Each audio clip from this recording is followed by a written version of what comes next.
Resistor से electric component है जो स्पेसिफिक अमाउंट ऑफ रेजिस्टेंस के साथ बनाए जाते हैं। इनका यूज है करंट के फ्लो को कंट्रोल करने के लिए और साथ ही साथ आगे की सर्किट को जितना वोल्टेज चाहिए उतना वोल्टेज प्रोवाइड करने के लिए यूज होता है। रेजिस्टर्स में 2 टाइप्स होते हैं, लीनियर रेजिस्टर्स और non linear resistors. Linear resistors में फिक्स्ड रेजिस्टर्स और वेरिएबल रेजिस्टर्स रहते हैं। फिक्स्ड रेजिस्टर्स में 4 टाइप्स रहते हैं, carbon composition, thin film, thick film और वायर वाउंड। जबकि वेरिएबल रेजिस्टर्स में वायर वाउंड, पोटेंशियोमीटर और ट्रिमर्स रहते हैं।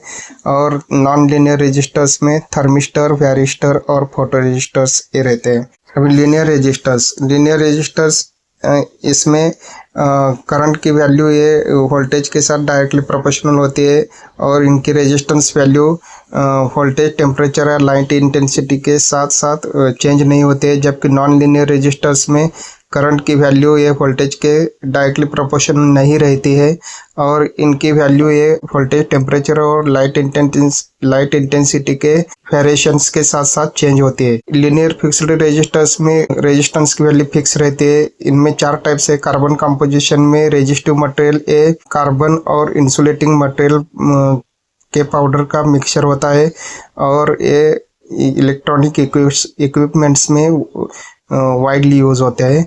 और थिन फिल्म में रेजिस्टिव मटेरियल ये very thin layer of conducting material होता है जो कि इंसुलेटिंग ग्लास या सिरामिक मटेरियल के ऊपर डिपॉजिट किया जाता है। इसमें 2 टाइप्स रहते हैं, कार्बन और मेटल फिल्म।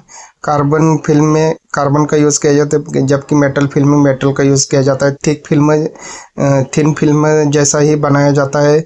इसमें 3 टाइप्स रहते हैं, मेटल ऑक्साइड, बल्क प्रॉपर्टी और सरमेट। मेटल ऑक्साइड में मेटल ऑक्साइड का यूज़ किया जाता है। बल्क प्रॉपर्टी में फोटो इचिंग प्रोसेस के साथ मेटल फिल्म का यूज़ किया जाता है। जबकि सरमेट फिल्म में मेटल अलॉय फिल्म का यूज़ किया जाता है जो कि मेटल अलॉय और सिरामिक सबस्ट्रेट का मिक्सचर होता है।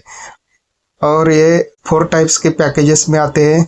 चिप रेजिस्टर्स जिसे हम सरफेस माउंट टेक्नोलॉजी रेजिस्टर्स बोलते हैं। High voltage resistors single in line package जो दो टाइप्स में आता है, आइसोलेटेड और बस्ड, और ड्यूल इन लाइन पैकेज।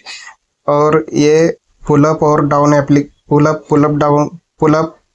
डाउन एप्लीकेशन के लिए यूज़ होता है और साथ ही साथ digital to analogue conversion application के लिए भी यूज़ होता है। वायर वाउंड में as resistive material nichrome wire का यूज़ होता है और ये डीसी और ऑडियो फ्रीक्वेंसी एप्लीकेशंस में यूज़ होता है।